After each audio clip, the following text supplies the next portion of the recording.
ಎಲ್ರಿಗೂ ನಮಸ್ಕಾರ.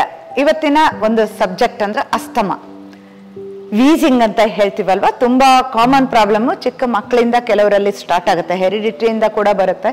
ಇನ್ನು ಅಲರ್ಜಿಕ್ ಅಸ್ತಮ ಅಂದ್ರೆ ಕೆಲವೊಂದು ಗಿಡಮೂಲಿಕೆಗಳಾಗೋದಿಲ್ಲ ಅಥವಾ ಕೆಲವೊಂದು ಧೂಳುಗೆ ಎಕ್ಸ್ಪೋಸ್ ಆದರೆ, ಯಾಕೆಂದ್ರೆ ಅವರಿಗೆ ಇಮ್ಯುನಿಟಿ ತುಂಬಾ ಡೌನ್ ಇರುತ್ತೆ. ಸೊ ಆಗ ಲಂಗ್ ಕೆಪಾಸಿಟಿ ಕಡಿಮೆ ಆಗುತ್ತೆ, ಉಸಿರು ತಗೊಂಡಾಗ ಅಲ್ಲೇ ಪ್ರಾಬ್ಲಮ್ ಆಗುತ್ತೆ, ವಾಪಸ್ ಬಿಡ್ಲಿಕ್ಕೆ ಕೂಡ ಪ್ರಾಬ್ಲಮ್ ಆಗುತ್ತೆ. ಯಾಕೆಂತಂದ್ರೆ ಆಲ್ವಿಯೋಲೈ ಅಂತ ಏನ್ ಹೇಳ್ತೀವಿ, ಅಲ್ಲಿ ಆಕ್ಸಿಜನ್ ಮತ್ತೆ ಕಾರ್ಬನ್ ಡೈಆಕ್ಸೈಡ್ ಏನ್ ಎಕ್ಸ್ಚೇಂಜ್ ಆಗುತ್ತೆ ಅಲ್ಲಿ ಪ್ರಾಬ್ಲಮ್ ಆಗ್ತಾ ಹೋಗುತ್ತೆ, ಅದು ಶೃಂಕ್ ಆಗುತ್ತೆ.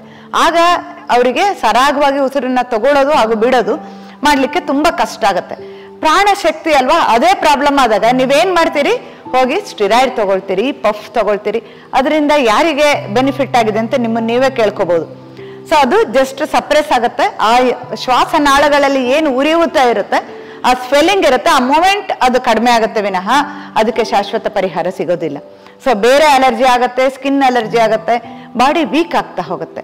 ಆ ಒಂದು ಪ್ರಾಣ ಶಕ್ತಿ ನಿಮ್ಗೆ ಕರೆಕ್ಟ್ ಆಗಿ ಬೇಕು ಅಂದಾಗ ಲಂಗ್ ಕೆಪಾಸಿಟಿನ ಹೆಚ್ಚು ಮಾಡ್ಕೊಳ್ಳೋಕ್ಕೆ ಕೆಲವೊಂದು ಪರ್ಟಿಕ್ಯುಲರ್ ಪೋಸ್ಚರ್ಸ್ ಇರುತ್ತೆ, ಪ್ರಾಣಾಯಾಮ ಇರುತ್ತೆ, ಅದೆಲ್ಲ ಕಂಪಲ್ಸರಿ ಮಾಡ್ತಾ ಹೋಗ್ಬೇಕು.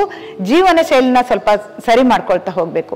ಯಾವಾಗ ಓವರ್ ಸ್ಟ್ರೆಸ್ ಆಗುತ್ತೆ, ಬರ್ಡನ್ ಆಗುತ್ತೆ, ಆಗ ಮತ್ತೆ ಉಸಿರಾಟಕ್ಕೆ ತೊಂದರೆ ಕೊಡ್ತಾ ಹೋಗುತ್ತೆ. ಸೊ ಫ್ಯೂಚರಲ್ಲಿ ಹಾಗೆ ಇದ್ರೆ ಬೇರೆ ಏನ್ ಬೇಕಾದ್ರೂ ಪ್ರಾಬ್ಲಮ್ ಬರ್ಬೋದು, ಇನ್ಕ್ಲೂಡಿಂಗ್ ಲಂಗ್ ಕ್ಯಾನ್ಸರ್. ಸೊ ಅದಕ್ಕೋಸ್ಕರ ಫಸ್ಟ್ ಸ್ಟಾರ್ಟಿಂಗ್ ಅಲ್ಲಿ ಸರಿ ಮಾಡ್ಕೊಂಡ್ರೆ ಯಾವುದೇ ರೀತಿ ಪ್ರಾಬ್ಲಮ್ ಬರೋದಿಲ್ಲ. ಸೊ ನಿಮಗೆ ಬೇಕಾಗಿರೋದು ಅನಾಹತ ಚಕ್ರದಲ್ಲಿ ಸೌಂಡ್ ಎನರ್ಜಿ ಕೊಡುವಂಥದ್ದು, ಪ್ರಾಣಶಕ್ತಿ ಜಾಗೃತಿಲಿ ಅದನ್ನ ಕಲ್ತ್ಕೊಂಡು ಮಾಡ್ತಾ ಹೋಗ್ಬೇಕು. ಆಜ್ಞಾ ಮತ್ತೆ ಸಹಸ್ರಾರ ಇದೆಲ್ಲದನ್ನು ಇನ್ಕ್ಲೂಡ್ ಮಾಡಿದಾಗ ನಿಮ್ಗೆ ಅಷ್ಟು ಒಳ್ಳೆ ಒಂದು ರೆಮಿಡಿ ತರ ಅದು ವರ್ಕ್ ಆಗ್ತಾ ಹೋಗುತ್ತೆ.